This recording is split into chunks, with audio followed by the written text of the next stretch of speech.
next I am doing the curl.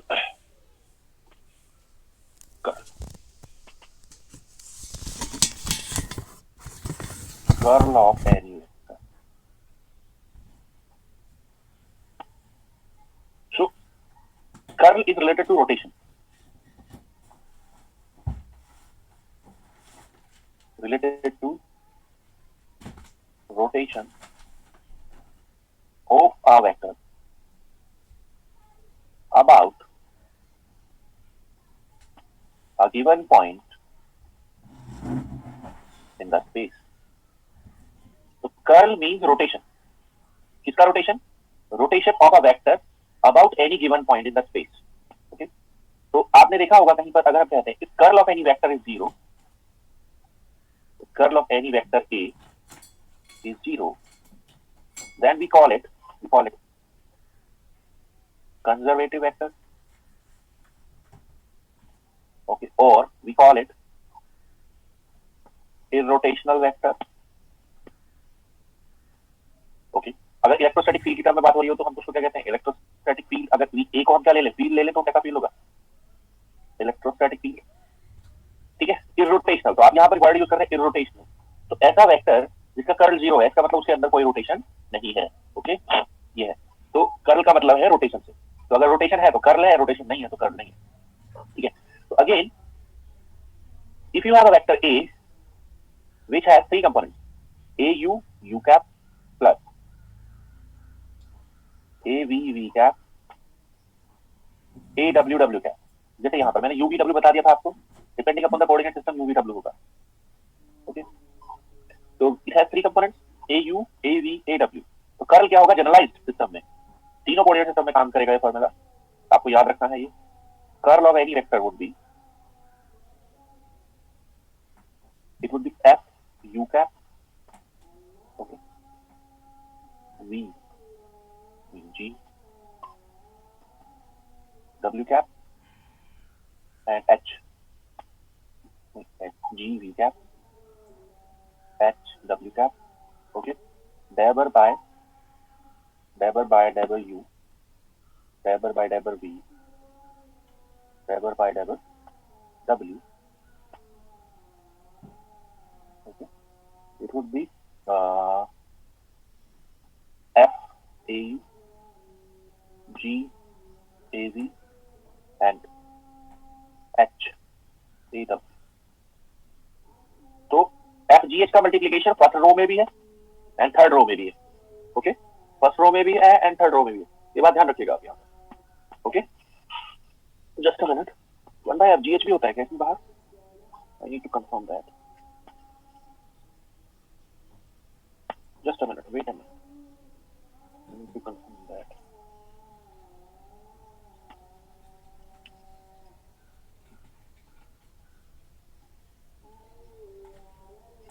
तो अगर मैं यहाँ पर लिखूंगा if I write F U cap, then it would be what? It would be dabber V by dabber V H A W होगा minus dabber by dabber W G A V होगा. ये होगा फार्मूला अगर मैं लिखूंगा तो. Okay, so H A W ये ठीक है, ये ठीक है, G A V ठीक है. हाँ आया ना, वही मैं कह रहा था, कंफ्यूजन था मुझे. सो एक 1/FGH का फैक्टर पूरे के बाहर आएगा, यानी कि कर्ल ऑफ A किसके बराबर होगा? 1/FGH. इस डिटरमिनेंट के बाहर आएगा. It is determinant. डिटरमिनेंट निकालना आप जानते होंगे, सब जानते होंगे डिटरमिनेंट निकालना. तो FGH का फैक्टर इस पूरे डिटरमिनेंट के बाहर आएगा. फिर कर्ल का फार्मूला हो गया. ठीक है, यू कैन वेरीफाई दैट ये सही है या नहीं है. ठीक है, आप इसको वेरीफाई कर सकते हैं. आप अगर इसको कार्टेशियन सिस्टम के लिए लगाते हैं, आप जानते हैं कार्टेशियन सिस्टम में क्या होता है कर्ल का फार्मूला, वेरी सिंपल. तो उससे आप वेरीफाई कर सकते हैं ये सही है. I was missing this one by FGH. ये सही है. Okay, you need to remember this formula. ठीक है, ये हो गया. तो आप देख सकते हैं क्या, what you can see that. ठीक है, कि कर्ल में क्या होता है, डाइवर्जेंस और कर्ल में क्या फर्क है. अगर मैं इसको फोर कार्टेशियन सिस्टम लिखता हूँ, फोर कार्टेशियन सिस्टम लिखता हूँ अगर मैं इसको, तो ये फार्मूला क्या बनता है? मैं मतलब आपको बताना चाहता हूँ आगे के लिए कि कर्ल का मतलब क्या होता है. अगर मैं कार्टेशियन सिस्टम के लिए लिखता हूँ तो कर्ल ऑफ A का फार्मूला क्या बनेगा भाई? ये F का वैल्यू कितना होगा? FGH कितना होता है कार्टेशियन सिस्टम में? 1 1 1. ओके, तो फार्मूला क्या बन जाएगा उसमें? Determinant only. ओके, FGH 1 है, यूवीडब्ल्यू क्या होंगे कार्टेशियन सिस्टम के लिए? यूवीडब्ल्यू क्या होंगे? एक्स वाई जेड आप जानते हैं। तो यहाँ पर क्या हो गया? X cap Y cap Z cap, डेबर बाय डेबर एक्स, डेबर बाय डेबर वाई, डेबर बाय डेबर जेड। ओके, एफ का वैल्यू कितना 1, जी का वैल्यू कितना 1, ये कौन सा कंपोनेंट हो गया? A X A Y and A Z. ये वाला डिटरमिनेंट किसके लिए है? कार्टेशियन सिस्टम के लिए। अगर इसको आप ओपन करोगे तो what you will get? You will get this कि यूनिट वेक्टर एक्स, ओके, क्या होगा? डेबर ओवर डेबर Y A Z minus, okay, डेबर बाय डेबर जेड ए वाई। ये मैंने पहला कंपोनेंट लिखा है। It will have 3 components like this. Okay, सिर्फ इसी को देखो आप। If you look at this, तो इसमें जो z कंपोनेंट है, ओके, ये जो z कंपोनेंट ऑफ वेक्टर है, it is getting derivative with respect to y। इसका डेरिवेटिव किसके रिस्पेक्ट में हो रहा है? y के रिस्पेक्ट में। z का डेरिवेटिव y के रिस्पेक्ट में, और y का डेरिवेटिव z के रिस्पेक्ट में हो रहा है। अगर आप आगे लिखोगे वैसे ही तो क्या होगा? Minus y cap, you will get डेबर बाय डेबर x a z माइनस डेबर बाय डेबर z a x। So what you can see from here that a z का डिफरेंशियल किसके साथ हो रहा है? x के साथ। x का डिफरेंशियल किसके साथ हो रहा है? z के साथ। आगे आप लिखोगे तो plus z cap, you will see that डेबर बाय डेबर x a y माइनस डेबर बाय डेबर y a x। What again you see? Differentiation किसका किसके साथ हो रहा है? a y का किसके साथ हो रहा है? x के साथ, और x का किसके साथ हो रहा है? y के साथ। यानी कि डेरिवेटिव हमेशा किसके साथ है? अदर्स के साथ। ओके, x कंपोनेंट का y एंड z के साथ, y कंपोनेंट का x एंड z के साथ, एंड z कंपोनेंट का x एंड y के साथ डेरिवेटिव हो रहा है। ये कर्ल में होता है sir. If you look at the divergence, if you look at the divergence, divergence में क्या होता है? डाइवर्जेंस में होता है डेबर बाय डेबर x ax प्लस डेबर बाय डेबर y ay, और क्या होगा? प्लस डेबर बाय डेबर y ay प्लस होगा डेबर बाय डेबर z। यानी कि वहां पर डिफरेंशिएशन किसका साथ हो रहा है? x कंपोनेंट का डिफरेंशिएशन x के साथ, y कंपोनेंट का डिफरेंशिएशन y के साथ, एंड z कंपोनेंट का डिफरेंशिएशन z के साथ हो रहा है। ओके, यानी कि उसमें जो डिफरेंशिएशन है वो अपने ही वेक्टर के साथ, अपने ही कंपोनेंट के साथ है, किसी भी कंपोनेंट का। जबकि कर्ल में क्या है? डिफरेंशिएशन किसके साथ है? परपेंडिकुलर के साथ है। ओके, तो अगर हम कहीं भी कोई वेक्टर देखते हैं मान लिया इस तरह का, तो हम क्विकली देखकर बता सकते हैं। जैसे मैंने मान लिया वेक्टर देखा, I look at this vector and I found that यहाँ पर लिखा हुआ है a not x x cap plus y y cap plus z z cap. I have seen this vector. तो और मुझसे पूछा गया है बताइए इसका कर्ल कितना है।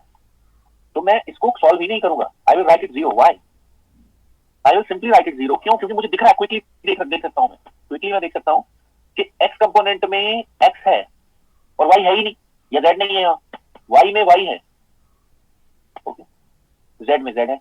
ओके, तो ऐसे वेक्टर का कर्ल हमेशा कितना आएगा? आप देख सकते हो कि इसमें ax का वैल्यू कितना है? ax का वैल्यू अगर निकालोगे तो आएगा a नॉट x, ay का वैल्यू कितना आएगा? a नॉट y, az का वैल्यू कितना आएगा?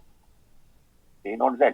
तो जब इनको आप करोगे डिफरेंशिएट y के रेस्पेक्ट में या z के रेस्पेक्ट में ax को, ठीक है, तो it will be 0। Okay, but if you find its divergence, divergence will come out to be 0 और non 0। Divergence will be non 0। Check कर सकते हैं आप, क्यों? क्योंकि x में x है, डाइवर्जेंस कब नॉन 0 बनता है? यहाँ पर चेक कर सकते हो आप, जब x में x होगा, y में y होगा, z में z होगा, तो डाइवर्जेंस नॉन 0 बनेगा। तो आपको थोड़ा सा ध्यान रखना होगा कि whenever you are dealing with the curl, ठीक है, तो डिफरेंशिएशन किसके साथ होता है? अदर्स के साथ। ओके, इसलिए ऐसे वेक्टर का डाइवर्जेंस हमेशा 0 आएगा। क्विकली देखकर आप उसको बिना सॉल्व किए लगा सकते हैं। एक बात हो, जब भी कोई ऐसा वेक्टर होगा, whenever you have this type of vector, कि मान लिया कोई वेक्टर r है, ओके, वेक्टर मान लिया है r power n vector r power n vector r, तो n की किसी भी वैल्यू के लिए अगर आप इसका कर्ल निकालोगे, ठीक है, कितना आएगा? Curl of this type of vector, curl of this type of vector would be 0। किसके लिए? For any value of n, किसी भी n वैल्यू के लिए क्या होगा? 0 आएगा। जबकि ऐसा वेक्टर आप देखोगे तो कर्ल कितना आएगा? 0 आएगा। ओके, क्यों हो रहा है ऐसा? आप चेक कर सकते हो। वेक्टर r क्या होता है? वेक्टर r किसका कॉम्बिनेशन होता है? x x cap plus y y cap plus z z cap. ये होता है, यानी x में x होता है, y में y होता है, z में z होता है। तो ऐसे वेक्टर का कर्ल कितना आएगा? ऐसे वेक्टर का कर्ल 0 आएगा। तो इस पर आप ज्यादा अपना टाइम वेस्ट नहीं करेंगे आगे से। जब भी क्या होगा, ऐसा वेक्टर होगा तो सर्कल 0 होगा, क्योंकि इसमें r ही इन्वॉल्व है, r ही इन्वॉल्व है इसमें बस, क्योंकि इसमें कोई भी cos थीटा या sin थीटा नहीं है। Okay, cos theta sin theta होगा या cos फाई sin फाई होगा, तब तो निकाल कर देखना पड़ेगा। बट चूंकि यहाँ पर क्या प्योर r है, ठीक है, r के साथ क्या है? प्योर r, तो क्या होगा? It would be 0। कर्ल इसका 0 आएगा। You should remember this. जैसे for example I write this point charge का इलेक्ट्रिक फील्ड लिखता हूं मैं, I write electric field of point charge, I write electric field of point charge, this is what, this is electric field of point charge. और आपसे पूछा गया है कि ये इलेक्ट्रोस्टैटिक है या नहीं, तो आप देख रहे हैं यहाँ पर कैसे लिखोगे, इस फॉर्म को कैसे बनाओगे जो मैंने ऊपर लिखा है, इसको इस फॉर्म में लेकर आना है, तो क्या होगा, Q over 4 pi epsilon naught, इसको कांस्टेंट को मैंने अलग कर दिया, can I write this as this, can I write this as this, यहां से आप ये ला सकते हैं सर, आंसर इज यस। तो जो इसका कर्ल हो गया ऐसे वेक्टर का, curl of this electric field would be 0 और non 0, it would be 0, it means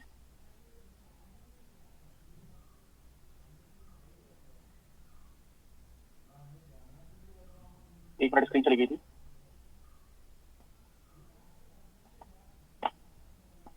internet connection change करूंगा इधर।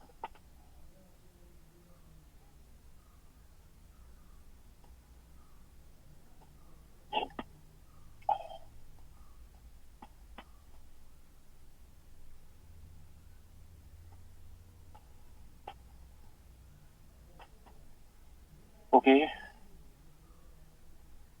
someone is saying r power -2 होना चाहिए, is it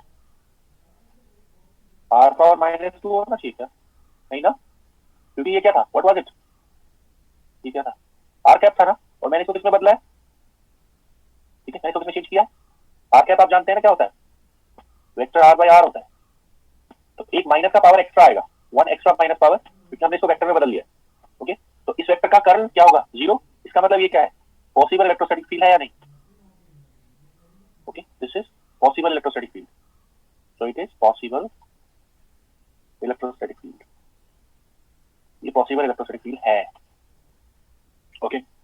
डाइवर्जेंस की बात मैं बाद में करूंगा, अभी ये स्पेशल केस है, ओके, डाइवर्जेंस की बात करूंगा अभी थोड़ी देर में, तो ये मैंने बता दिया आपको कर्ल, ठीक है, curl of any vector, curl of any vector is also come out to be vector, किसी वेक्टर का कर्ल क्या होता है, एक वेक्टर क्वाड्रेटिक होता है, this is also a vector, curl of a vector is vector, okay, next is Laplacian,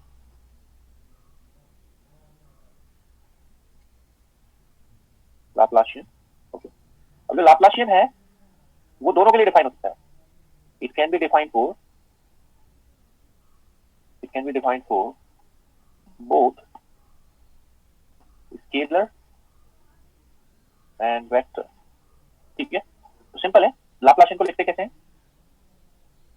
Laplacian is a double derivative, okay, ये अब तक जो आप पढ़ रहे थे, ठीक है, वो सब क्या थे, they all were single derivatives, but it is double derivative, ठीक है, तो ये डबल डेरिवेटिव आएगा कहां से, from where it will come, तो वो आएगा यहां से, लाप्लासियन, सपोज पहले मैं इसको स्केलर के लिए डिफाइन करता हूं, ओके, तो व्हाट यू हैव डन, कि आपने किसी स्केलर का ग्रेडियंट लिया, तो ये क्या बन गया, it is what, gradient of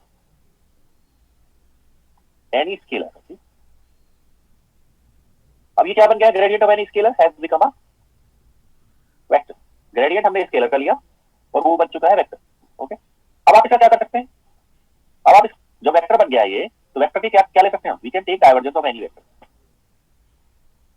divergence of any vector ले सकते हैं, क्योंकि डाइवर्जेंस इसके लिए डिफाइन होता है, divergence is defined for a vector, ठीक है, तो इफ यू आर डिफाइनिंग क्या, if you are defining divergence of any vector, ठीक है, तो डाइवर्जेंस ऑफ एनी वेक्टर क्या होगा, तो इसको हम क्या डिफाइन करेंगे, divergence of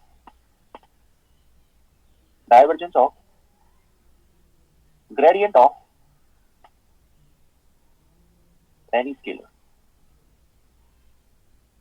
divergence of gradient of any scalar, okay, इसको हम क्या कहते हैं, इसी को लाप्लासियन कहते हैं, तो it is double derivative define कैसे होगा, ओके, ऐसे divergence of gradient of any scalar, okay, आप इसको उल्टा डिफाइन नहीं कर सकते, आप इसको उल्टा डिफाइन नहीं कर सकते, उल्टे का मतलब क्या है, opposite way, suppose you have some vector, आपने उसका क्या किया, पहले डाइवर्जेंस लिया, ओके, और फिर क्या ले लिया, ग्रेडियंट, क्योंकि ये डाइवर्जेंस लेने के बाद क्या बन चुका है, स्केलर या वेक्टर, इतनी क्वांटिटी जो है वो क्या बन चुकी है, स्केलर, अब आप उसका ले रहे हैं ग्रेडियंट, ओके, तो ये क्या कहलाएगा, this would B gradient of divergence of any vector gradient of divergence of any vector is not equals to Laplacian. ये Laplacian के बराबर नहीं है. Okay, so this is not Laplacian. This is Laplacian. Okay, this is not Laplacian. Laplacian is a double derivative, but it is defined as divergence of gradient of any scalar. Okay, ये हो गया. तो double derivative लेना होगा हमें. So how we take this? So suppose I am defining Laplacian of any scalar. So how it would go? It would go like this. Start से लिखता हूँ. ये बड़ा फार्मूला है. Laplacian of any scalar, okay, would go like this. 1 by f g h सबसे बाहर रहेगा. Then bracket diver by diver u. एक डेरिवेटिव हुआ है. Then g h by f. Then one more derivative. This. Okay. यहाँ पर देखिए u के साथ कौन सा आना चाहिए था? f g h. u के साथ वाला कौन सा वेक्टर है? Go back and see. u के साथ वाला कौन सा वेक्टर है ये? f. तो f कहाँ पर आ रहा है? न्यूमरेटर या denominator? f is coming out to be in the denominator and gh is coming out to be in the numerator. Okay. अगला बताओ. diver by diver v. Okay. क्या होगा? fh by g diver s by diver v. Next, diver by diver w. It would be what? It would be f g by h diver s by diver w. This way you can define Laplacian of any scalar. Okay, so it is a divergence of gradient of any scalar. Okay, तो इस तरह आप define कर सकते हैं. You need to remember this. तो चार फार्मूले आपको याद करने हैं. कौन कौन से? ग्रेडियंट, डाइवर्जेंस, लाप्लाशियन का. Okay. अब मैंने कहा था यहाँ पर ये स्केलर के लिए भी डिफाइन हो सकता है, ये वेक्टर के लिए भी डिफाइन हो सकता है. वेक्टर का कैसे लिखोगे डाइवर्जेंस? देखो जरा, लाप्लाशियन. अगर किसी वेक्टर का लाप्लाशियन लिखना हो तो कैसे लिखोगे? आप ना वेक्टर को तीन कंपोनेंट में तोड़ लीजिए. कैसे? देखो जरा, तीन कंपोनेंट क्या होंगे उसके? A U U cap plus A V V cap A W W cap. ये हो गया. अब देखो यहाँ पर अगर आप देखो इसको अलग अलग, if you see this only this much, अगर आप सिर्फ इतना देखो तो ये अपने आप में एक स्केलर है. इतना पार्ट देखो तो ये अपने आप में एक स्केलर है. इतना पार्ट देखो तो अपने आप में एक स्केलर है. तो आप क्या करोगे अगर ऐसा कभी आ गया तो? What you will do? आप निकालोगे इसको अलग से. ओके, इसको अलग से निकालोगे, इसको अलग से निकालोगे और इसको अलग से निकालोगे separately. You will calculate them separately. Okay, और फिर क्या करोगे? सेपरेटली कैलकुलेट करने के बाद ये निकाल लेना, ये निकाल लेना और ये निकाल लेना. एंड देन क्या करना उनको? उनका यूनिट वेक्टर मल्टीप्लाई करके ऐड कर देना. ओके, क्योंकि ये जो है ना स्केलर की तरह काम करेगा. It will work like scalar scalar scalar. Okay, calculate them separately and add them with their unit vector multiplication. Okay, your work will be done. Okay, तो ये लाप्लासियन की जरूरत हमें कहाँ पड़ती है मैं बता देता हूँ. अभी कल की जरूरत का पता लग गया कहाँ पर पड़ रही? Where we require curl. Curl की जरूरत हमें पड़ती है जब हमें पता लगाना हो कि whether this given electrostatic field is electrostatic field और नॉट इलेक्ट्रोस्टैटिक फील्ड. तो हमें कर्ल चेक करने की जरूरत पड़ती है. Where we require Laplacian. Gradient का मैंने बता दिया था कहाँ रिक्वायर्ड होता है. लाप्लासियन की जरूरत हमें कहाँ पड़ती है? Wait a minute.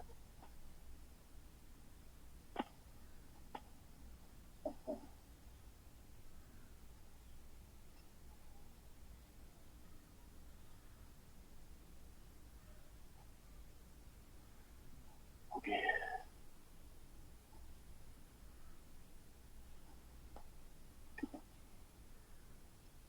तो what I was saying that कि हमें लाप्लासियन की जरूरत कहाँ पड़ती है? तो यहाँ पर देखिए, what is differential form of Gauss law? What is Gauss law? Gauss law and differential form.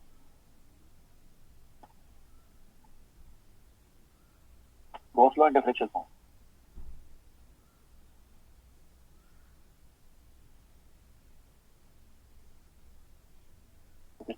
Gauss law of differential form क्या है? Del dot E is rho by epsilon naught. You know that. Gauss law differential form ये पता है. Divergence zero होता है also.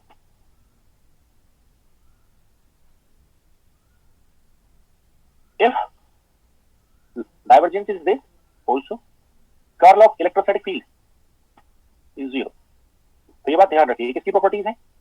These are properties of electrostatic field.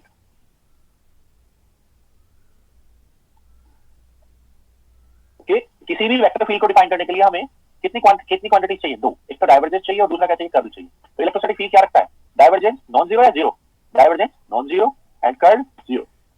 Okay, अब curl of any vector is zero. If curl of any vector is zero then we can define, यहां लिखा होगा, if curl of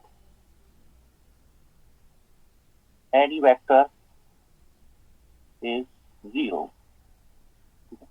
then it can be defined as, it can be written as gradient of some scalar function, gradient of some scalar function. Okay, gradient of some scalar function. Since क्या होता है, देखिए जो मैं लिख रहा हूं, curl of gradient of any scalar is zero. This identity you should always remember. आप देख रहे हैं पहले मैंने क्या किया, व्हाट आई डिड, मैंने किसी स्केलर का क्या लिया, ग्रेडियंट. मैंने क्या किया, किसी स्केलर का लिया ग्रेडियंट और फिर उसका ले लिया कर्ल. आप ये बताइए, अगर आप ग्रेडियंट ऑफ एनी स्केलर लेते हैं तो वो क्वांटिटी क्या है, वेक्टर. क्लियर. अब वेक्टर का क्या क्या लिया जा सकता है, समझिए बात. अगर ये वेक्टर है ग्रेडियंट ऑफ स्केलर तो इसका आप क्या ले सकते हो, इसकी आप दो चीजें कर सकते हो. You can take it divergence, you can take it curl. क्योंकि वेक्टर के क्या क्या ले सकते हैं हम, कर्ल एंड डाइवर्जेंस. ओके, तो divergence of gradient of any scalar would convert into Laplacian, whereas curl of gradient of any scalar will become zero. मैंने कहा आपने किसी स्केलर का ग्रेडियंट लिया, ग्रेडियंट लेने पर वो क्या बन गया, वेक्टर. वेक्टर के क्या कर ले सकते हैं, सेकंड डेरिवेटिव करने जा रहे हैं हम. We can take divergence, we can take curl. तो divergence of any scale, divergence of gradient of any scalar is Laplacian, जो पीछे बताया था मैंने, what I told you. Divergence of scalar और divergence of gradient of any scalar is Laplacian. Okay, ये तो Laplacian बन गया. जबकि कर्ल लोगे तो क्या बनेगा, zero. Curl will be zero. Okay, तो इसको शॉर्ट में कैसे याद करते हैं, इसको शॉर्ट में याद करने का तरीका है, I remember it like this. ठीक है, क्या बन रहा है, curl of any gradient is zero, curl of gradient of any scalar function is zero. मैं इसको याद करता हूं, सीजी इज जीरो. क्या zero, CG zero. CG zero मतलब curl of gradient of any scalar is zero, CG zero. तो ये याद करने का तरीका है. आप अपना कुछ बना सकते हैं, it is mine CG zero. Okay, तो यहां पर हम क्या कह रहे हैं, ये इस तरह हो गया. मतलब अगर मैं इस इलेक्ट्रिक फील्ड को, if I write this electric field as gradient of some scalar function, okay, तो इस इक्वेशन पर कोई फर्क नहीं पड़ने वाला. ओके, क्योंकि जब मैं इसको gradient of some scalar function लिखूंगा, ओके, तो कर्ल ऑफ ग्रेडियंट क्या होगा, जीरो होगा. That is why this equation will remain unaffected. Okay, तो इस इक्वेशन का कर्ल जीरो है कि हम क्या लिख सकते हैं, electric field curl of E is zero. उसी का नतीजा क्या है कि आप इलेक्ट्रिक फील्ड को डिफाइन करते हैं gradient of potential, gradient of V. Okay, और साथ में एक माइनस साइन लगाते हैं. पॉजिटिव ग्रेडियंट ना डिफाइन करके नेगेटिव ग्रेडियंट डिफाइन करते हैं. क्यों, उसका कारण मैंने बताया था. Suppose you have gradient in potential.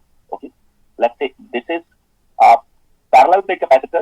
This plate is having, let's say, 10 volt potential and this plate is at zero potential. So जो डायरेक्शन होगा इलेक्ट्रिक फील्ड का वो किधर से किधर होगा, higher potential to lower potential या lower potential to higher potential.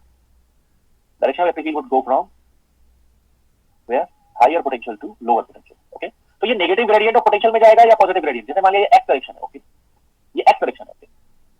तो इस डायरेक्शन में एक्स में क्या होगा, पोटेंशियल घटेगा या बढ़ेगा. जैसे मान लिया आप यहाँ एक पोटेंशियल नोट डाउन करते हैं V1, एक पोटेंशियल नोट डाउन करते हैं V2, तो which one would be higher, V1 would be higher than V2.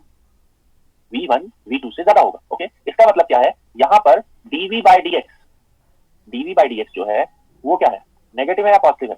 dV by dx मतलब x बढ़ने के साथ साथ पोटेंशियल घट रहा है या बढ़ रहा है, it is negative.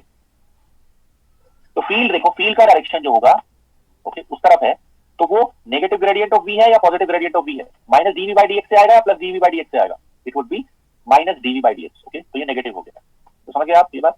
Electric field is defined from higher potential to lower potential. ठीक है, ये होगा. ऐसा क्यों कि हायर पोटेंशियल से लोअर पोटेंशियल को हमने कन्वेंशनली डिफाइन किया है. अगर आप कोई चार्ज पार्टिकल छोड़ देते हो यहाँ पर, test charge, if you place any test charge over here, तो किधर भागना शुरू करेगा, नेचुरली अपने आप से ही किस प्लेट की तरफ चलना शुरू करेगा. If I put a unity magnitude test charge here, okay, test charge is taken always positive. Okay, तो पॉजिटिव चार्ज अगर मैं रख दूं यहाँ पर, तो किधर भागेगा, naturally plus Q test charge would travel in that direction. अपने आप से किधर जाएगा, वो किस प्लेट की तरफ जाएगा, इस तरफ जाएगा या नहीं. ओके, तो किसकी डायरेक्शन को पॉइंट कर रहा है, नेगेटिव ग्रेडियंट ऑफ वी को डिफाइन कर रहा है या पॉजिटिव ग्रेडियंट ऑफ वी को डिफाइन कर रहा है? It is defining negative gradient of V, that is why. Okay, तो वी को क्या कहते हैं? V is known as what? Either it is known as electrostatic potential, it is defined as electrostatic potential, या हम इसको क्या कहते हैं आगे जाकर हम इसको कहते हैं स्केलर पोटेंशियल, क्योंकि पोटेंशियल दो तरह के होते हैं। Potential are of two types, एक होता है वेक्टर पोटेंशियल, एक होता है स्केलर पोटेंशियल। इलेक्ट्रिक फील्ड वाला जो पोटेंशियल होता है वो स्केलर होता है, और मैग्नेटिक फील्ड वाला जो पोटेंशियल होता है वो वेक्टर पोटेंशियल होता है। तो वी हो गया इस तरह। तो ये हो गया हमारा इक्वेशन नंबर 3, ये हो गया हमारा इक्वेशन नंबर 3, ये 2 हो गया था, ये इक्वेशन नंबर 3 हो गया। तो अगर आप इस इक्वेशन को इलेक्ट्रिक फील्ड की वैल्यू को इसमें पुट करोगे, मींस टू से here curl of gradient of width लोगे, तो ये अभी भी 0 ही है, इसलिए हम इलेक्ट्रिक फील्ड को ग्रेडियंट ऑफ वी लिख पा रहे हैं। नेगेटिव इसलिए लगाते हैं क्योंकि डायरेक्शन की वजह से। ओके, ये हो गया। अब एक काम करिए, equation number 3, okay, equation number 3 और इक्वेशन नंबर 1 को मिला दीजिए, ठीक है। From equations 1 and 3 we get what? वहां पर e को रिप्लेस कर दीजिए। ओके, यू नो दैट के यहां पर क्या है, डेल डॉट ई का वैल्यू कितना है? Del dot E value is rho by epsilon naught. E को रिप्लेस कर दीजिए, if you replace this E then what you will get? You will get negative divergence of gradient of V rho by epsilon naught. As I have told you, divergence of gradient of any scalar v would be Laplacian, और minus को ले जाओ right side पे, तो del square v किसके बराबर हो गया? Minus rho by epsilon naught. ये जो इक्वेशन नंबर 4 है इसको बोलते हैं which equation? That is known as Poisson's equation. Poisson's equation. Poisson's equation, okay, इस इक्वेशन को कहा जाता है Poisson's equation। तो आप देख सकते हैं लाप्लाशियन अगर आप किसी स्केलर पोटेंशियल पर अप्लाई कर देते हैं तो आपको आउटकम क्या मिलेगा, रिजल्ट क्या मिलेगा आपको? आपका रिजल्ट मिलेगा रो, यानी कि आप क्या निकाल सकते हैं वहां से? वॉल्यूम चार्ज डेंसिटी डायरेक्ट निकाल सकते हैं। तो यानी कि क्वेश्चन टू क्वेश्चन वेरी करेगा। अगर मान लो मैंने क्वेश्चन में आपको दिया है ई, क्वेश्चन में दिया है ई, ई गिवन है, ओके, और पूछा है रो, तो आप क्या करोगे बताओ? You need to apply this formula, okay, इस फार्मूला को अप्लाई करके आप रो निकाल लोगे। इसका कहां यूज करोगे? Suppose somewhere I have given you V is given and मैंने आपसे कहा रो निकाल कर बताओ भाई। तो आपके पास दो तरीके हैं, या तो आप क्या करो, पहले v से e निकालो, which formula is to be used? v से e निकालो इस फार्मूले की हेल्प से, इक्वेशन 3, या क्या करो सीधा इसको अप्लाई कर दो और रो निकाल लो। ओके, तो वहां पर किसका यूज होगा? लाप्लाशियन का। तो लाप्लाशियन को पढ़ना भी जरूरी है क्योंकि इसका यूज होता है। Clear? I hope it is clear. एक मिनट, इसके बाद इसकी जरूरत पड़ेगी।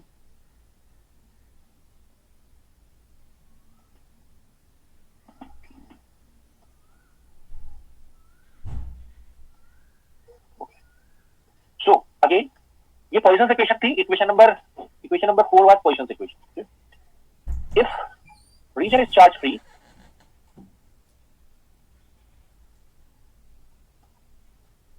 If region is charge free यानी कि रो का वैल्यू कितना है?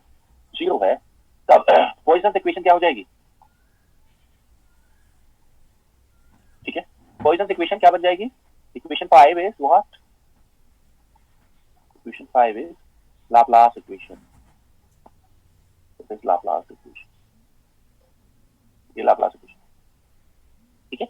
तो अगर चार्ज डेंसिटी 0 है, जैसे कहां, जैसे सपोज मैंने आपसे कहा ये है, ओके, इसका पोटेंशियल आपको दिया हुआ है लेट्स से 10 वोल्ट, इसका पोटेंशियल 0 वोल्ट, और इनके बीच में क्या है? एयर या फ्री स्पेस। प्लेट के बीच में क्या है? प्लेट के बीच में कैसा स्पेस है? Free space. फ्री स्पेस की वॉल्यूम चार्ज डेंसिटी कितनी होगी? 0। ओके, तो यहां पर कौन सी इक्वेशन लगाकर आप पोटेंशियल निकाल सकते हैं? मैंने आपसे कहा सपोज यहां पोटेंशियल निकाल कर बताओ इस पॉइंट पर, find out the potential at point P, plate के बीच में। तो आप कौन सी इक्वेशन लगाएंगे यहां पर? पॉइसन्स इक्वेशन या Laplace equation? You will apply Laplace equation. तो ये कहां पर यूज होगी? ये होगी बाउंड्री वैल्यू प्रॉब्लम्स में यूज। ओके, तो लाप्लास का पढ़ना जरूरी है, आप समझ सकते हैं। तो we have studied 4 function, gradient, divergence, curl, Laplacian. Okay, ठीक है। इसके अलावा कुछ वेक्टर आइडेंटिटीज आपको याद रखनी है। ओके, ग्रेडियंट, डाइवर्जेंस, कर्ल क्या है? They are single derivatives. Okay, जबकि लाप्लासियन क्या है? एक डबल डेरिवेटिव है। उसके अलावा भी कुछ क्वांटिटीज हैं जो आपको याद करनी है। ओके, वो ये है, ठीक है। ये तो खैर सिंपल वेक्टर है, ये तो सिंपल वेक्टर प्रोडक्ट है। आप जानते होंगे आई होप। ओके, ये A cross B cross C मतलब ये सब सिंपल वेक्टर है। ये देखो ये क्या है, what is it, it is what, curl of gradient of any scalar. ये क्या है, CG। CG क्या होता है, जीरो, शॉर्ट फॉर्म में याद करने के लिए। ओके, ये आप देख रहे हैं इंपॉर्टेंट क्वांटिटी है। पहले आपने क्या किया, पहले आपने क्या किया, कर्ल लिया किसी वेक्टर का, you took curl of any vector, तो क्या बन गया, curl of any vector has already become vector. Okay, अब वेक्टर का क्या ले सकते हो आप, जो वेक्टर है पूरा vector, you can define divergence, okay, और यू कैन डिफाइन कर्ल। क्या क्या डिफाइन कर सकते हो आप किसी वेक्टर के लिए, कर्ल एंड डाइवर्जेंस। तो ये वाला जो फैक्टर है, कौन सा वाला, divergence of curl of any vector is zero, this identity is zero. इसको शॉर्ट में क्या बोलेंगे बताइए, ये वाला जो यहां पर लिखा हुआ है ये, ओके, इसको बोलेंगे व्हाट, इसको बोलेंगे divergence of curl of any vector is zero, it means it is DC zero. DC मतलब शॉर्ट फॉर्म याद करने का तरीका, ये कोई स्टैंडर्ड रूल नहीं है,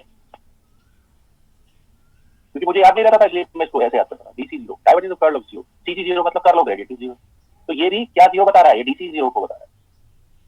आगे चलो, फिर मैंने अभी कहा था ना उसका कर्ल ले सकते हो आप, अगर किसी वेक्टर क्वांटिटी का कर्ल लिया आपने तो वो वेक्टर बन गया आगे, उस वेक्टर का फर्दर क्या ले सकते हो, सेकंड डेरिवेटिव में उसका आप डाइवर्जेंस ले सकते हो, उसका कर्ल ले सकते हो। उसका कर्ल क्या होगा, ये फार्मूला उसका कर्ल बता रहा है, तो उसका कर्ल क्या बनेगा, उसका कर्ल बनेगा gradient of divergence of A, okay, and minus Laplacian of A, ये बन गया। ओके, नेक्स्ट चलते हैं, ये किसका प्रोडक्ट है, it is product of scalar and vector.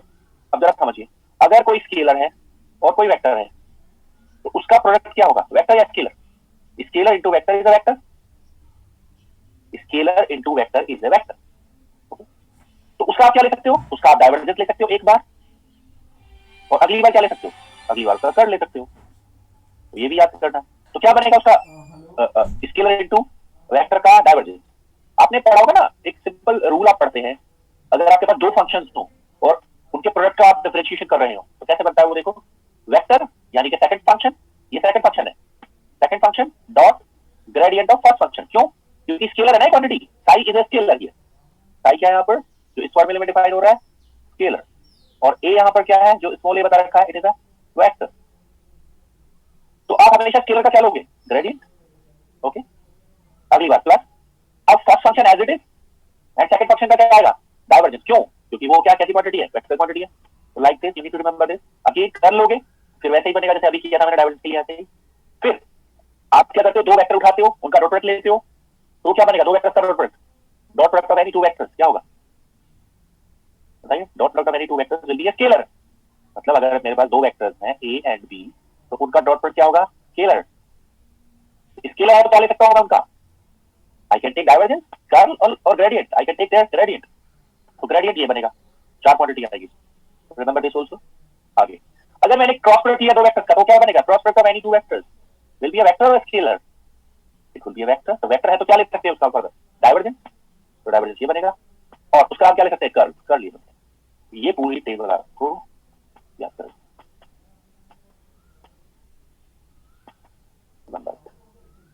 Okay. तो यहाँ पर हमारा जो मैथमेटिक्स या कोऑर्डिनेट सिस्टम रिक्वायर्ड था हमारे लिए ईएमपी पढ़ने के लिए वो खत्म होता है, ठीक है।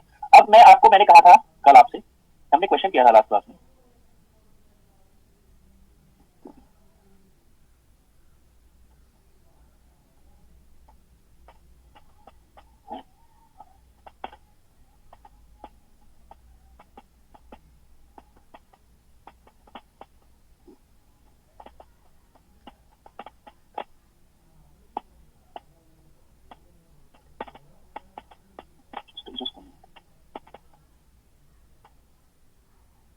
ओके, ये लास्ट स्लाइड शो करने के लिए बोल रहे थे।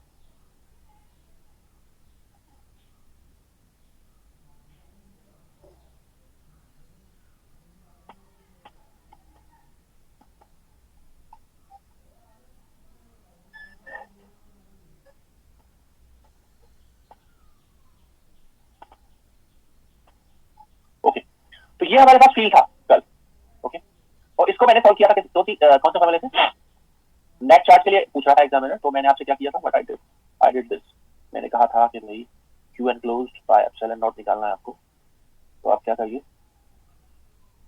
Close surface integral E dot ds निकाल लीजिए। ओके, तो आपको क्या दे देगा वो? It will give you the charge. और उससे हमने आंसर में निकाल लिया था, कितना आया था हमारा इंटीग्रल फॉर्म से आंसर 1 + e इनवर्स। ओके, ये हमारा इक्वेशन बना।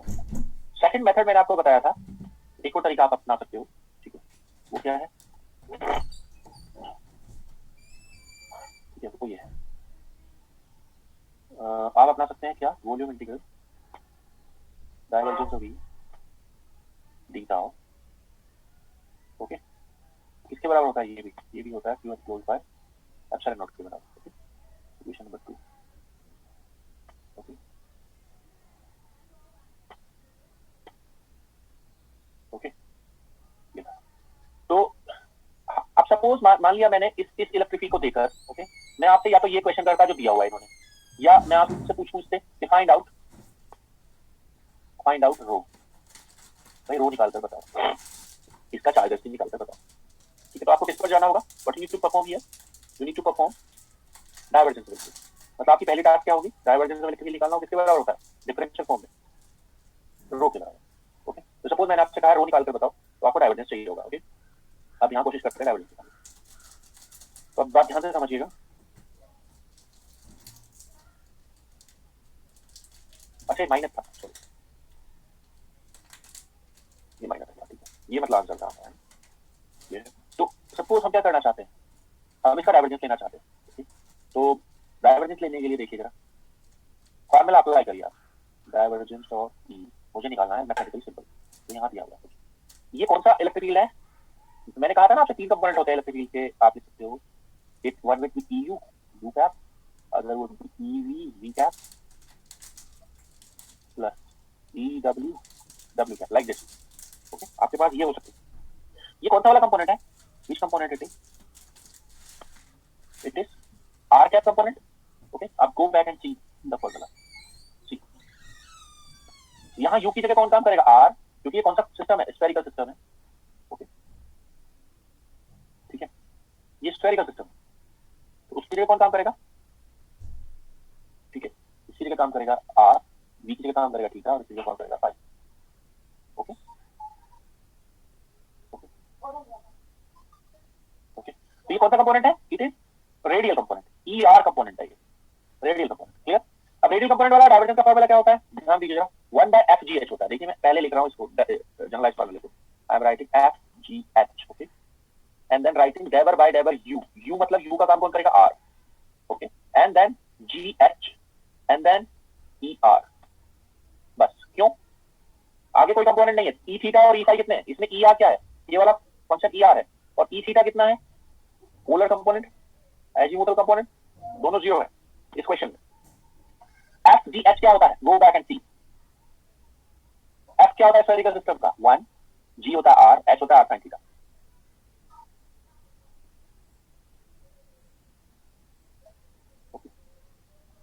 ठीक है, तो पुट कर दीजिए सारा वैल्यू, तो आप देखेंगे डाइवर्जेंस ऑफ E कितना आ रहा है इस करंट क्वेश्चन के लिए। 1/FGH मतलब R square sin theta, okay, and then डेबर बाय डेबर R square sin theta into ER। Okay, अब एक काम करते हैं, इसको नेक्स्ट पेज पर हम सॉल्व कर लेते हैं। ठीक है, तो ये क्या बन रहा है? इट इज बिकमिंग डेबर बाय डेबर R square sin theta. ER का वैल्यू फिल कर देता हूँ। ER का वैल्यू कितना है? 1 minus AR 1/R square. Okay, 1/R square, why have written 1/R square? क्योंकि vector R over R cube किसके बराबर होगा? R cap over R square के बराबर। Is this okay? I think this must be okay. तो यहाँ पर क्या हो गया? R स्क्वायर से R स्क्वायर कैंसिल हो गया, is equals to, if you differentiate this then sin theta बाहर चला जाएगा। Okay, differentiation of this will be 0, 1 minus, okay, minus minus will become plus, a e power minus AR, ये हो गया। Okay, अच्छा आगे चलते हैं। सो इसमें और क्या मल्टीप्लाई है? 1/R square sin theta. तो डेल डॉट E का वैल्यू कितना हो गया? डेल डॉट E का वैल्यू हो गया है, okay, 1/R square sin theta. So ये बन गया कुल मिलाकर कितना? sin theta cancel, a by R square ये बता। ओके ये बता। ओके सो रो का वैल्यू कितना है यहाँ से? What is the rho value? अच्छा अल्फा है पापा क्या? मैंने ए ले लिया उसको, तो अल्फा है, अल्फा है तो कोई दिक्कत नहीं है। I can take this as alpha, this as alpha, alpha alpha alpha. So rho का वैल्यू कितना है? Epsilon naught alpha by R square, okay e power minus alpha R, ये रो का वैल्यू आता है। Is this answer correct? Equation number 4, is this correct answer? Tell me, is this correct answer? This answer is wrong, this answer is wrong, this answer is wrong. समझ गए? ये answer गलत है, बिल्कुल गलत। क्यों? क्योंकि we have missed something, we have missed something. Example के तौर पर बताता हूं।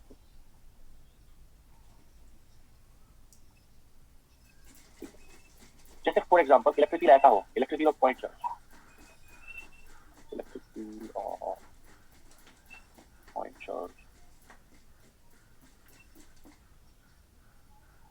Eight origin plus Q charge origin पर रखा है, उसका इलेक्ट्रिक फील्ड आर डिस्टेंस दूर क्या होगा?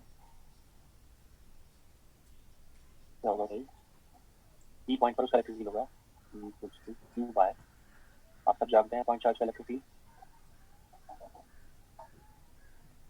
ये मैं अलग से कर रहा हूँ, ओके, आपको समझाने के लिए क्या मिस किया है हमने। It is a different exercise, okay, separate exercise to make you understand what we have missed, okay. ये क्लियर? तो इलेक्ट्रिक फील्ड आता है किसी पॉइंट चार्ज का इतना, आप जानते हैं, ये आप जानते हैं अच्छी तरह, ठीक है।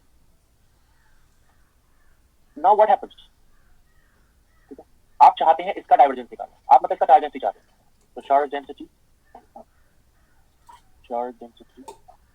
of this charge is given by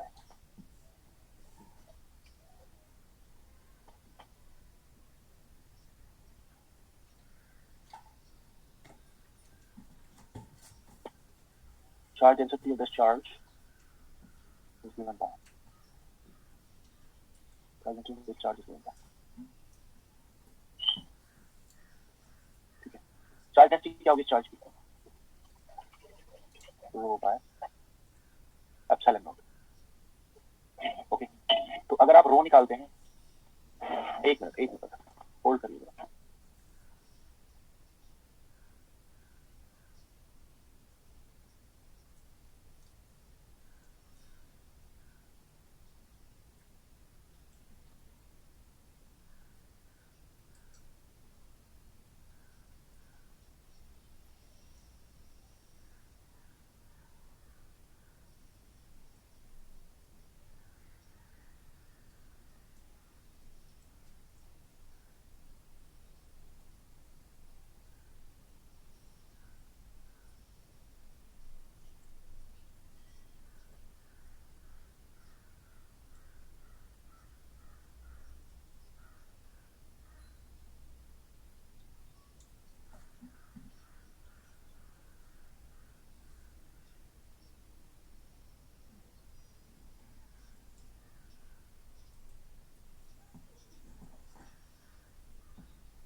okay I come back.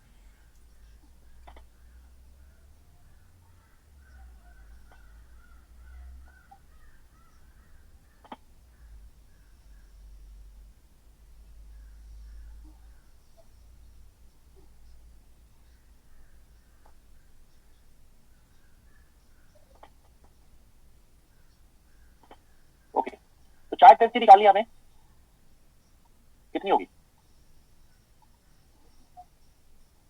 ये फार्मूला अगर मैथमेटिकल लगा है अपना जो हमने लिखा था, ठीक है, तो कितना होगा? Epsilon naught 1 by R square sine theta, okay, डायवर बाय डायवर R, R square sine theta और इलेक्ट्रिक फील्ड का वैल्यू कितना, ई आर, ये आर का कंपोनेंट है, कितना होगा, क्यू ओवर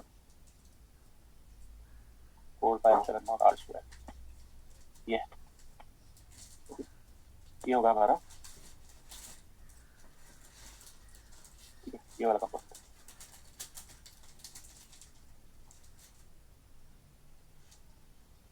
ओके, तो आप देख सकते हैं क्या, sine theta cancel, R square cancel, क्या आंसर आता है रो का, 0। आप देख सकते हैं इसका आंसर 0 आ रहा है। ओके, इसका आंसर 0 आ रहा है, it means what it means, charge density 0, तो अगर मैं इसका चार्ज निकालता हूं,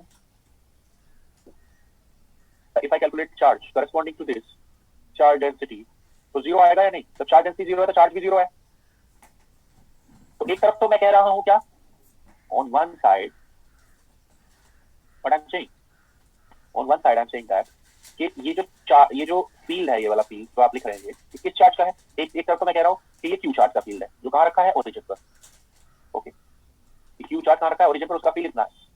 तो मैं क्या कह रहा हूँ, जब मैंने आपको चार्ज मैंने दिया आपको, ओके, और मैंने कहा फील्ड निकालो, तो आपने निकाल दिया ये।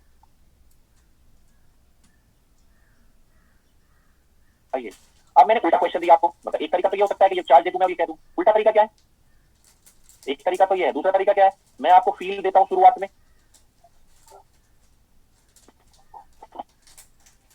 Okay, I give you this field, okay, और आपसे कहता हूं कि भाई चार्ज निकाल कर बताओ मुझे।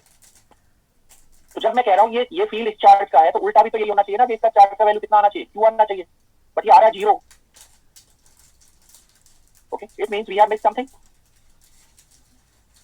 ठीक है, it means we have missed something, हम कुछ मिस कर रहे हैं यहाँ पर, ठीक है। वो मिसिंग फैक्टर क्या है, वो हमें देखना है, वो मिसिंग फैक्टर क्या है वो हमें देखना है। तो वो मिसिंग फैक्टर किससे आएगा, वो ऐसे नहीं आएगा, वो डिराक डेल्टा फंक्शन से आएगा। ओके, वो मिसिंग फैक्टर कहां से आएगा, डिराक डेल्टा फंक्शन से। ओके, तो वो देखेंगे कैसे मिसिंग फैक्टर को निकालते हैं। ओके, तो आप क्या करेंगे, आगे से ध्यान दीजिए, जब भी कोई ऐसा फैक्टर मिलेगा लिखा हुआ है आर का पावर आर स्क्वायर, ओके, तो उसको स्पेशल प्रेफरेंस देनी है।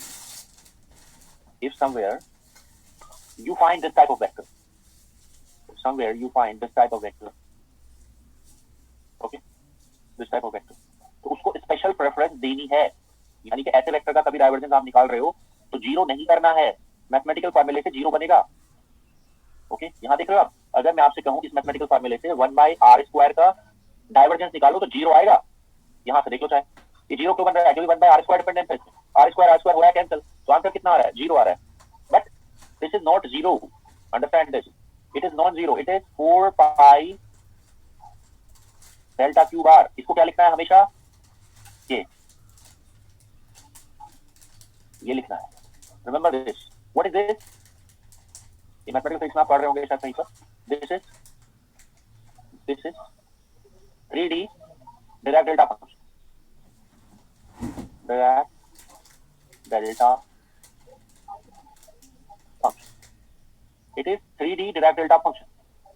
okay, what is Dirac delta function, ठीक है, it has a property that, अगर मैं लिख रहा हूँ 3-dimensional Dirac delta function, तो ये प्रॉपर्टी रखेगा, ये कहाँ सेंटर्ड है, वेयर इट इज सेंटर्ड, ठीक है, ये कहाँ सेंटर्ड है, r0 पर सेंटर्ड है, ठीक है, तो r0 पर सेंटर्ड है तो क्या होगा, r इक्वल टू 0 पर, मतलब इसकी वैल्यू कितनी होगी, इंफिनिटी कब, at r equal to 0, okay, और उसकी वैल्यू 0 क्या होगी, ठीक है, एट एनीवेयर एल्स, ठीक है, anywhere else it's value will be 0 and here it's value will be this.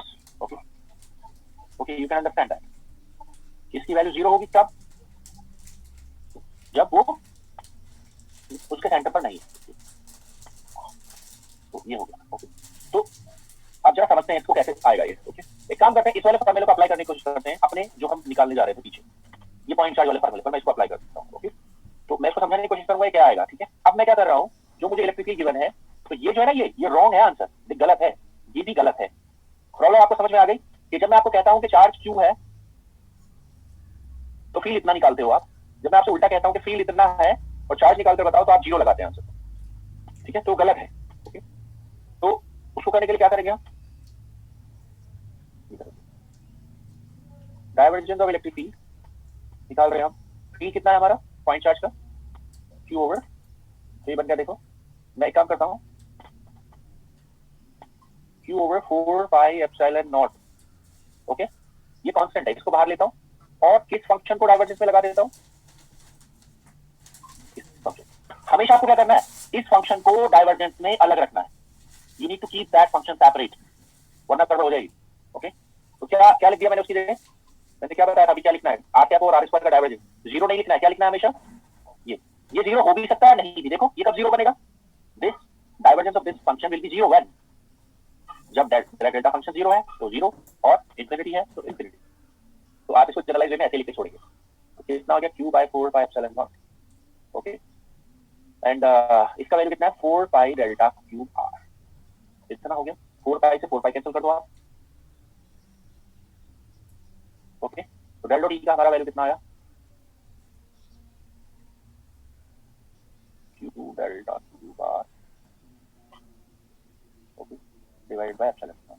ये किसके बराबर है, del dot E rho by epsilon naught के। तो इसको इसके इक्वल पुट किया तो अब चार्ज डेंसिटी कितना आया, अब चार्ज डेंसिटी आ गया how much, Q delta Q. Okay, ये आ गया हमारा चार्ज डेंसिटी, इक्वेशन नंबर 4। क्या ये सही आंसर है, yes, now it is right answer, ये सही आंसर है। अब ये क्या बता रहा है, चार्ज डेंसिटी जरा समझिए क्या बता रहा है, देखो ये कह रहा है कि चार्ज क्यू कहां लोकेटेड है। ये क्या इंफॉर्मेशन दे रहा है, it is giving the information that charge Q is located where, it is located at R equal to 0। ये इंफॉर्मेशन क्या दे रहा है, charge Q plus Q is located at R equal to 0। R equal to 0 पर charge Q located है, ये बता रहा है। तो उस जगह चार्ज डेंसिटी कितनी होगी, आर जीरो पर, आर जीरो पर चार्ज डेंसिटी कितनी होगी, इंफिनिटी है ना, और बाकी सब जगह चार्ज डेंसिटी कितनी होगी, जीरो। ये फंक्शन ये कह रहा है ना, देखो ये फंक्शन ऐसा कह रहा है कि चार्ज डेंसिटी इंफिनिटी होगी कब, आर जीरो पर, और बाकी सब जगह क्या होगी, जीरो होगी। ओके, ये कह रहा है ना ये, ठीक है। अब चार्ज कहां रखा हुआ, actually charge is located where, ये चार्ज की लोकेशन क्या है, आर जीरो है ना चार्ज की लोकेशन। ओके, तो अगर आप इसकी चार्ज डेंसिटी को प्लॉट करोगे, रो versus R,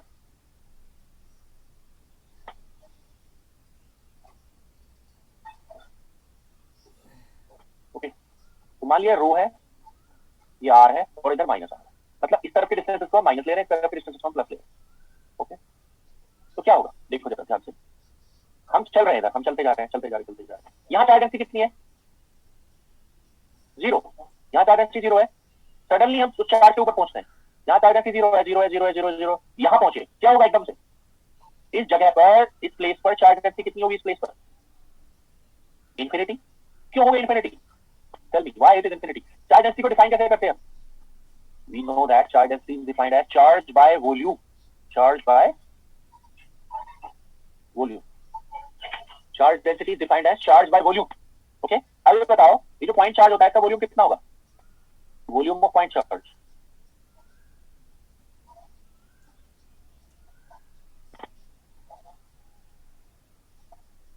tending to zero, volume of point charge is tending to zero, rho is tending to infinity और नॉट, किस प्लेस पर, सब्जेक्ट है, यहाँ यहाँ यहाँ सब जगह, यहाँ भी नो, कहां पर, एक स्पेसिफिक प्लेस पर, और वो प्लेस कहां है, आप जा रहे हैं इधर जा रहे हैं, चार्ज डेंसिटी जीरो है, जीरो है, सडनली क्या होता है, आप यहाँ पहुंचते हैं तो आपको क्या फील होगा, चार्ज डेंसिटी क्या होगी, इंफिनिटी या नहीं, इस पॉइंट के ऊपर, सिर्फ इस पॉइंट के ऊपर चार्ज डेंसिटी इंफिनिटी होगी, सिर्फ इस पॉइंट के ऊपर, बाकी सब जगह क्या होगी, जीरो। तो आप क्या कर रहे हैं, आप जा रहे हैं, जाते हैं ऐसे, चार्ज डेंसिटी जीरो है, जीरो है, जीरो जीरो, सडनली क्या होगा, जैसे यहाँ पहुंचेंगे ब्लो अप होगा, इस तरफ टेंड होगा charge density infinity, and then वापस थोड़ा आगे चलते हैं आप जीरो हो जाता है, तो यहाँ चार्ज डेंसिटी कितना है, जीरो, यहाँ चार्ज डेंसिटी कितना है, जीरो, और यहाँ चार्ज डेंसिटी कितना है, ओके, इंफिनिटी, मतलब इंफिनिटी तरफ टेंड कर रहा है। Okay, like this. ओके, तो ये क्या इन्फॉर्मेशन दे रहा है, इतना पढ़ना जरूरी है आपके लिए, ये क्या इन्फॉर्मेशन दे रहा है, ये इन्फॉर्मेशन दे रहा है कि चार्ज क्यू कहां रखा है, where it is placed here. Okay, अगर मैं लिखता हूं rho equals to minus Q delta Q bar R minus A, ये क्या इन्फॉर्मेशन देगा, ये क्या इन्फॉर्मेशन देगा, कहीं पर ऐसा आ जाए तो what information it is giving you,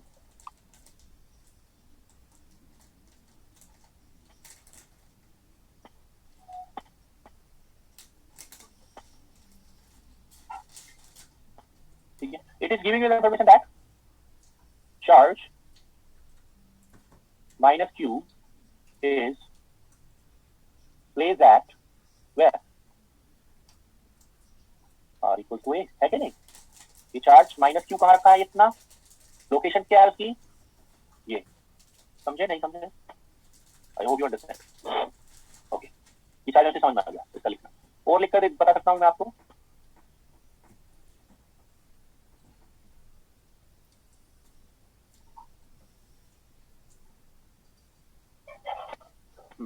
और क्या हो सकता है? जैसे ये कितना डायमेंशन चार्ज है? 3D है 1D है? इट इज 3D चार्ज क्योंकि डायरेक्ट डेल्टा फंक्शन 3D है. ओके, अच्छा. अगर मैं ये लिखता हूँ somewhere rho equals to plus q, okay, and x plus a, इसका मतलब क्या? It is 1D charge density or 3D charge density? It is 1D charge density.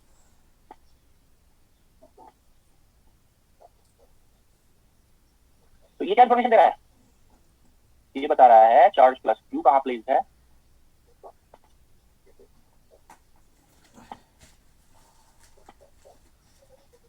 Place that x equals to what? Minus a या plus a? Minus a. Okay, तो ये समझते हुए चलना. आप चार्ज डेंसिटी की बात खत्म हो गई. अब मैं करता हूँ इसका integration to make it charge. Now I will do its integration to make it charge. Okay, तो यहाँ पर जैसे था ये चार्ज डेंसिटी आई थी हमारी. इसको चार्ज बनाना है. कैसे बनाओ? How you can make this charge? Charge density से चार्ज बनाना है. तो आप क्या करेंगे? ठीक है, what you will do is wait a minute just.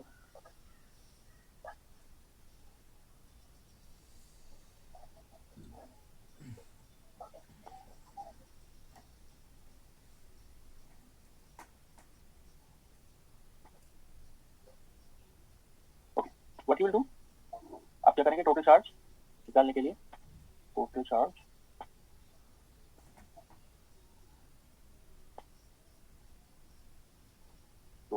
Q dash मान लेता हूँ. क्या होगा? वॉल्यूम इंटीग्रल रो डीटा. ओके, हमारी चार्ज डेंसिटी कितनी आई थी उस इक्वेशन में जो हम क्वेश्चन कर रहे थे? Q डेल्टा Q बार. Q डेल्टा Q बार डीटा. अब ये इंटीग्रल जो है मैं Q को ले लेता हूँ बाहर. I take this out and I perform the volume integral on the Dirac delta function. तो आपने शायद मैथमेटिकल फिजिक्स में पढ़ा होगा ये. क्या ठीक है, मैथमेटिकल फिजिक्स में आपने पढ़ा होगा कि क्या होता है कि ये वाला इंटीग्रल या तो 1 होगा या 0 होगा. मतलब ये वॉल्यूम इंटीग्रल डीटा 1 होगा, ठीक है, या क्या होगा? वॉल्यूम इंटीग्रल 0 होगा. बोलिए कब 0 होगा कब 1 होगा?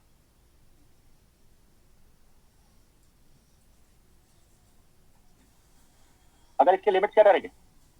लिमिट्स ऑफ आर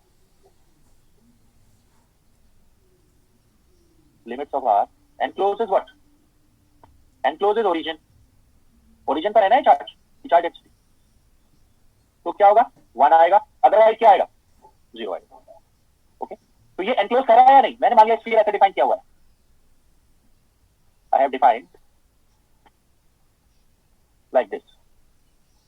चार्ज यहां रखा है सेंटर पर और स्फीयर में कितनी रेडियस का डिफाइन कर रहा हूं? आर. और पॉइंट पी कहां है जिस पर आप कैलकुलेशन कर रहे थे फील्ड की? वो यहां था. यही होता है सिस्टम. तो ये इसको अपने अंदर एनक्लोज कर रहा है या नहीं? यस. तो इसका लिमिट, इसका हमारा इंटीग्रल क्या होगा प्रेजेंट क्वेश्चन के लिए? This integral come out to be 1. ये 1 होगा. 1 होगा तो हमारा आंसर कितना आएगा? Plus Q. अब सही आया नहीं? अब सही आ रहा है. Equation number 1.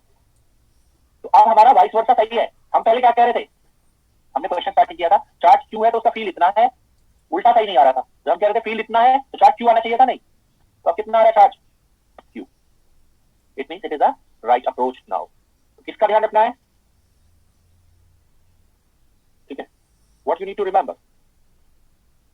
ठीक है, आपको ध्यान रखना है कि इसका जो डाइवर्जेंस होता है इसका ध्यान रखना है. डाइवर्जेंस ऑफ आर कैप और आर स्क्वायर को 0 नहीं लिखोगे. क्या लिखोगे? 4 पाई डेल्टा क्यू बार. वो 0 हो भी सकता है, ओके, और 0 नहीं भी हो सकता है. जीरो भी हो सकता है, नहीं भी हो सकता, आप उसको ऐसे ही लिखोगे। क्लियर है? आई hope it is clear now. एक प्रॉपर्टी और होती है डेल्टा फंक्शन की, एक तो मैंने बताया लिमिट एनक्लोज करेगा तो 1, अदरवाइज क्या, अदरवाइज क्या होगा, अदरवाइज 0। लिमिट एनक्लोज करेगा तो 1, अदरवाइज 0। ओके, एक तो ये प्रॉपर्टी आपने पढ़ी होगी वहां पर, ठीक है। One more property I am telling you is that if some ordinary function, ठीक है, some ordinary function is in the multiplication of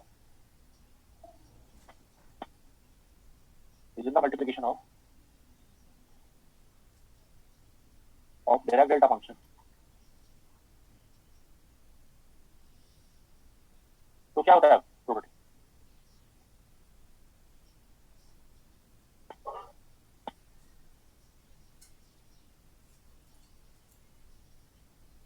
ठीक है। तो ये होता है अगर कोई फंक्शन f ऑफ r, कोई ऑर्डिनरी फंक्शन है और वो डिराक डेल्टा फंक्शन के मल्टीप्लाई में आया है, तो क्या होगा, इसमें जो r की जगह है यहाँ पर वो क्या आ जाएगा, r का वैल्यू कितना, f of 0 delta cube r। Okay, जैसे मान लिया अगर ये होता f ऑफ r, ये होता तो क्या बच जाता है f की जगह, सॉरी r की जगह, in this function it should have become this. Okay, अच्छा अगर इंटीग्रल करोगे आप, सपोज आप इंटीग्रल कर रहे हैं किसका,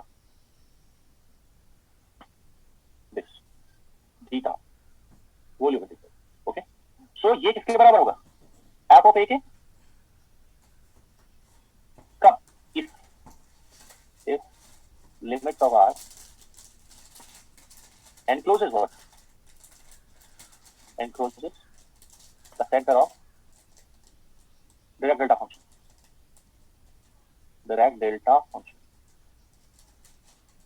ओके, उसके सेंटर को एनक्लोज करता है। सेंटर कहाँ है उसका, where it is centred, it is centred at r equals to a। Okay, otherwise क्या होगा, volume integral f of r this would be 0, कब, अदरवाइज। ओके, ये प्रॉपर्टीज होती है डिराक डेल्टा फंक्शन। ओके, तो दो तीन प्रॉपर्टी यहाँ पर इंपॉर्टेंट है, बाकी आप मैथमेटिक्स में पढ़िएगा, ठीक है। अब मैं आता हूँ अपने एक्चुअल क्वेश्चन पर जो मैं कर रहा था, ठीक है। डिराक डेल्टा फंक्शन पढ़ना जरूरी था, आपको ये समझना होगा, ठीक है। तो मेरा क्वेश्चन क्या चल रहा था, मुझे क्वेश्चन दिया हुआ था इलेक्ट्रिक फील्ड का ये, ठीक है। मैंने इसका डाइवर्जेंस लिया रो निकालने के लिए, क्योंकि मुझे चार्ज चाहिए था, I wanted to calculate charge. तो मुझे यहाँ पर क्या निकालना था, ओके, तो मुझे क्या निकालना था, I wanted to calculate rho. Okay, rho calculate करने के लिए, ठीक है, मुझे क्या चाहिए था, रो कैलकुलेट करने के लिए मुझे ये परफॉर्म करना था डाइवर्जेंस। तो जब मैंने डाइवर्जेंस परफॉर्म किया तो ये आंसर आया, ओके, जो कि गलत है। तो जब रो ही गलत है तो चार्ज निकालूंगा तो गलत आएगा, क्योंकि इसमें क्या मिस हो गया मुझसे, डिराक डेल्टा फंक्शन। अब मैं इसको सही से करता हूँ, कैसे होता ये हम लास्ट करेंगे आज का। तो इलेक्ट्रिक फील्ड दिया हुआ है इक्वल्स टू, अब मैं शुरू से कर रहा हूँ उसको सही से रो निकालने के लिए। What is given to me, electric field is given as, electric field is given as 1 minus e power minus alpha r, r क्या ओवर r स्क्वायर। जब भी कोई ऐसा फंक्शन होगा और उसका आप लेना चाहते हैं रो निकालने के लिए डाइवर्जेंस, इम्प्लाइज दैट, तो आप क्या करेंगे, मैंने कहा है एप्सिलॉन नॉट, आप डाइवर्जेंस किसका लेना चाहते हैं, 1 minus e power minus alpha r, okay, r cap होगा r स्क्वायर, इस फंक्शन का डाइवर्जेंस लेना चाहते हैं। ओके, अब देखिए ध्यान से एप्सिलॉन नॉट। अब यहाँ पर चेक करिए कि कौन कौन से फंक्शंस r के फंक्शंस हैं। ओके, एक तो ये फंक्शन r का है, इसको कह दीजिए फर्स्ट फंक्शन, और इस फंक्शन को कहिए आप सेकंड। मतलब इसको एक साथ ही रखना है, इनको अलग अलग नहीं करना है। r cap over r square को सबसे अलग रखेंगे, r cap over r square को सबसे अलग रखेंगे, बाकी जो भी होंगे वो एक में आ जाएंगे। अगर यहाँ पर r का और कोई फंक्शन भी होता तो वो इसके साथ में मर्ज होता फर्स्ट के साथ, इसको बिल्कुल अलग रखेंगे, सबसे अलग किसको रखेंगे, r cap over r square, क्योंकि ये स्पेशल ट्रीटमेंट देना है इसको। ओके, तो आप जानते हैं कि जब हम डिफरेंशिएशन करते हैं सिंपल, तो क्या करते हैं हम, क्या करेंगे, सेकंड फंक्शन को एज इट इज लिखेंगे। अभी पीछे बता रहा था मैं, गो back and C.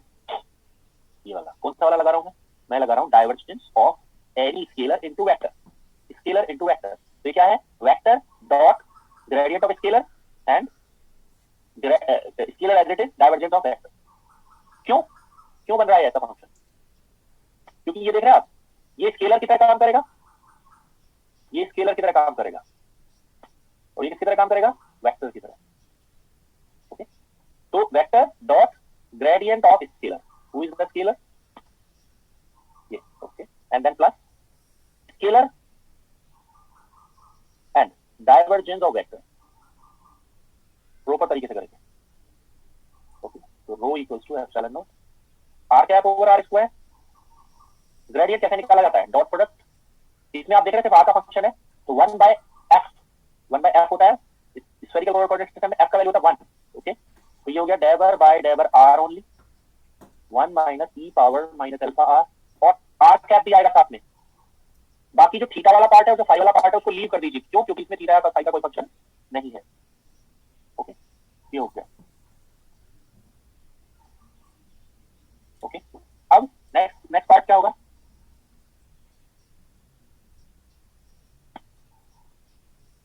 Next part plus 1 minus E power minus alpha R, और इसका हम क्या लिखते हैं, 4 pi delta Q R, direct delta function लिख देते हैं।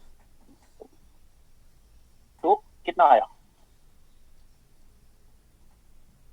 रो equals to epsilon naught, differentiation करिएगा R cap over R square dot, इसका डिफरेंशिएशन क्या होगा, इट वुड बी कितना, differentiation with respect to R, 1 का डिफरेंशिएशन 0, क्या होगा, alpha e power minus alpha R R cap plus.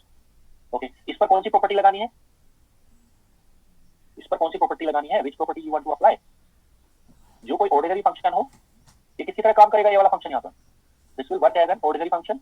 Okay, तो कितना बनेगा, देखो 1 माइनस ई पावर माइनस अल्फा इंटू 0 कर देंगे वाई, और 4 पाई डेल्टा क्यूब आर को ऐसे ही रख देंगे।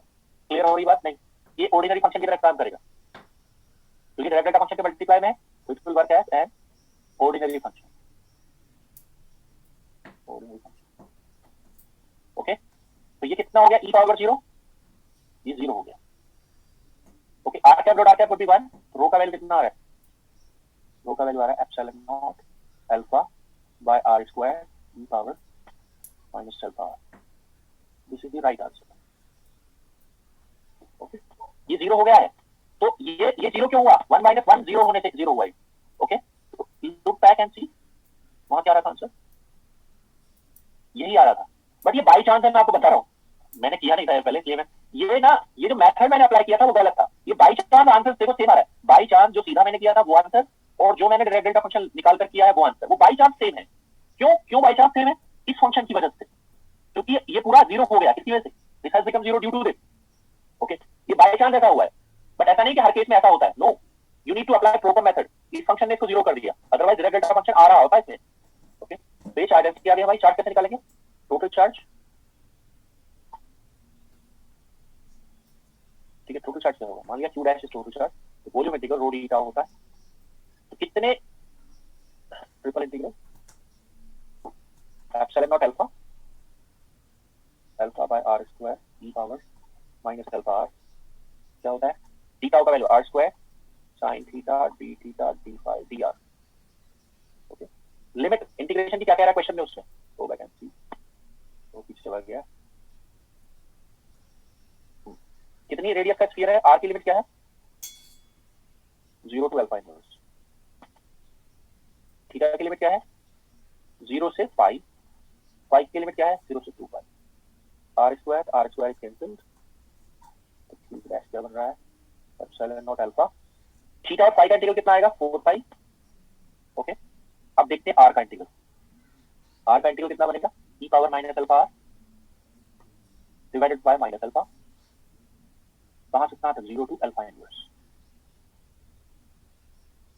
ओके, तो ये बन गया कितना, माइनस 4 पाई एप्सिलॉन नॉट, क्यों, because this alpha and this alpha will be cancelled, आगे। ओके, सो अल्फा इनवर्स रखोगे तो आएगा ई इनवर्स।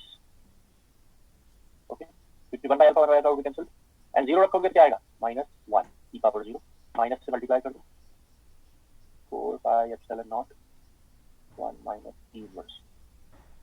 ये आंसर आ रहा है question number 2। Match the answer if it is 4 pi epsilon naught 1 minus e inverse, 4 pi epsilon naught 1 minus e inverse सही answer है। तो हमने इसको दोनों मेथड से ट्राई कर लिया, integral as well as differential. But ये बाय चांस है, समझ लीजिए। आप बस सोचिए कैसा कि हम ऐसा हमेशा कर देंगे तो हमेशा ऐसा सही हो जाएगा। No, this is wrong method. पहली वैल्यू सही आ रही हो बट ये मेथड रॉन्ग था। सही अप्रोच क्या है? डायरेक्ट डेल्टा फंक्शन के through. Okay, I am unmuting you, I am not teaching further. Unmute कर रहा हूं मैं, आज की क्लास ओवर। सर ये जो 3 डायमेंशनल डिराक डेल्टा फंक्शन है 4 पाई डेल क्यूब आर, अगर 1 डायमेंशन और 2 डायमेंशन अगर हम लेंगे तो क्या इसका कुछ अलग वैल्यू आएगा 4 पाई का जो टर्म्स है इसके साथ का? क्या होगा? अगर जैसे 3 डायमेंशनल है ना डेल क्यूब, और ये अगर 1 और या 2 डायमेंशनल हम बात करें तो 4 पाई का टर्म जो मल्टीप्लिकेशन है तो ये 4 पाई नहीं आएगा, इसमें 4 पाई नहीं आएगा। ओके, 4 पाई मतलब आप बात समझिए, ट्राई टू अंडरस्टैंड। मैंने किसका डाइवर्जेंस लिखवाया? ये divergence of r cap over r square लिखवाया। इसका वैल्यू ये आएगा। ओके, उसके अलावा क्या होगा? ठीक है, उसके अलावा जो कुछ भी डायरेक्ट डेल्टा फंक्शन होगा अकॉर्डिंगली हम उसको सॉल्व करेंगे फिर। ओके, ये सिर्फ आपको ये बात समझिए। डायरेक्ट डेल्टा फंक्शन बहुत तरह के हो सकते हैं, बट जो ये है इसका डाइवर्जेंस जो है ये वाला डायरेक्ट डेल्टा फंक्शन जनरेट करेगा। अब इसी को क्यों मैंने स्पेशल ट्रीटमेंट दिया, मैंने बाकी क्यों नहीं करवाया? बात समझिए कि पॉइंट चार्ज का जो इलेक्ट्रिक फील्ड होता है वो हमेशा किस जैसा होता है? ऐसा होता है या नहीं? समझ रहे नहीं? तो ये बार एनकाउंटर करोगे ना, ये वाला इलेक्ट्रिक फील्ड आपको बार बार परेशान करेगा। ओके, इसलिए ऐसा हमने लिखा है। ओके, बाकी अगर कोई डायरेक्ट डेल्टा फंक्शन क्वेश्चन में दिया हुआ उसके अकॉर्डिंग आप सॉल्व कर लो उसको, no problem is there. That means r upon r square unit vector r upon r square के डिराक डेल्टा लगाएंगे। अगर 1 upon r समथिंग और है तो उसको अलग लेके ट्रीट करेंगे। बिल्कुल, वो सब ऑर्डिनरी होंगे, उनको कोई स्पेशल ट्रीटमेंट नहीं देना है, सिर्फ इसको स्पेशल ट्रीटमेंट देना है, इसके डाइवर्जेंस को स्पेशल ट्रीटमेंट देना है। ओके सर, आपने एक फिगर बनाया था सर जिसमें हमारा ये डिराक डेल्टा वाला पॉइंट जो है आ रहा था, इंक्लोज हो रहा था सर, p सरफेस पर है। सर आगे है सर, और थोड़ा सा आगे ये सर, ये वाला सर, इसमें ये दिखाया जा रहा है ना कि सर जो हमारा चार्ज है वो इंक्लोज्ड है और p सरफेस पे जो हम कैलकुलेट कर रहे हैं वो भी मेरी इंक्लोजिंग सरफेस के अंदर आ रहा है। नहीं, वो पॉइंट तो सरफेस के ऊपर है। ओके, हमें देखना है कि ये जो हमने गॉसियन सरफेस बनाया है, ये वाला गॉसियन सरफेस, ओके, क्या वो उसको एनक्लोज कर रहा है पूरी तरह या नहीं? Okay sir, thank you sir. Charge कहाँ है? Where is the charge? Charge तो यहाँ है ना। ओके, कहाँ है सर? एक बार आर की लिमिट बता दीजिए। आर की लिमिट, इसमें आर की लिमिट क्या होगी? हाँ, 0 to 1 by अल्फा लिए तो 1 by अल्फा सर एक बार समझ नहीं आ रहा। 1 बाय अल्फा समझ में नहीं आ रहा है? हां सर, वो तो इन्होंने कहा था, देखो क्वेश्चन में कहा है। Okay sir, thank you sir. Charge with in a sphere of radius, मतलब r का वैल्यू कितना लेना है आपको यहाँ इस क्वेश्चन में? ओके इस question r will be 1 by alpha इस question. Okay sir, thank you sir. Sir ये जो कर्ल कैलकुलेट किया आपने, क्या कर्ल का फार्मूला आया है सर? आप बताइए सर। ये जो कर्ल का मतलब आपने एक जनरल रिलेशन लिखा हुआ है। हाँ सर, इसमें ये सर एफजीएच की जो है वैल्यू ये क्या सिलेक्ट करेंगे? नहीं, वो तो टेबल में बताया हुआ है। अच्छा, वो कोऑर्डिनेट सिस्टम से वो ओके चेंज करना है। हाँ ओके, और बताइए। Yes sir, thank you sir.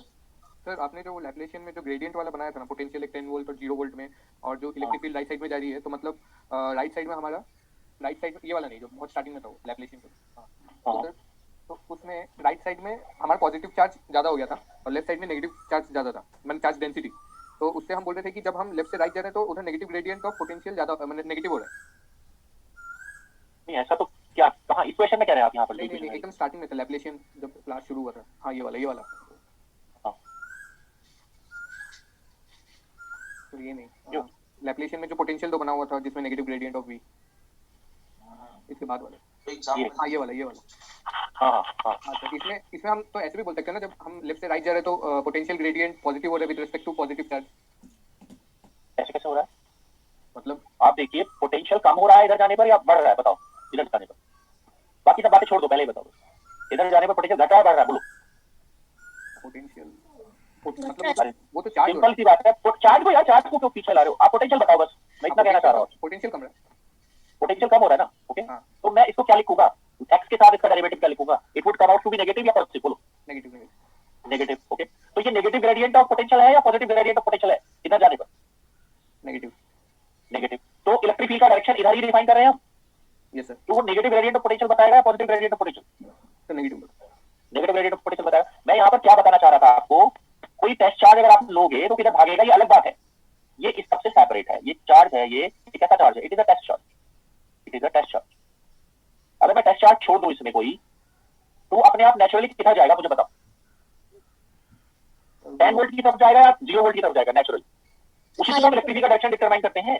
Electric field का डायरेक्शन हम कैसे डिटरमाइन करते हैं बताइए? मुझे नहीं पता कि इलेक्ट्रिक कहां है, ओके, तो मैं क्या करूंगा? एक टेस्ट चार्ज छोड़ दूंगा वहां पर स्पेस में, मुझे इलेक्ट्रिक का डायरेक्शन फाइंड आउट करना है, तो किधर भागेगा अपने आप से बताओ जल्दी? इलेक्ट्रिक फील्ड की डायरेक्शन में भागेगा चार्ज टेस्ट चार्ज, या उससे उल्टी डायरेक्शन में भागेगा अपने आप? Same direction along the electric electric field की डायरेक्शन में जाएगा। तो ये टेस्ट चार्ज अपने आप से किधर जाएगा आप मुझे बताओ? 10 वोल्ट की तरफ या 0 वोल्ट की तरफ?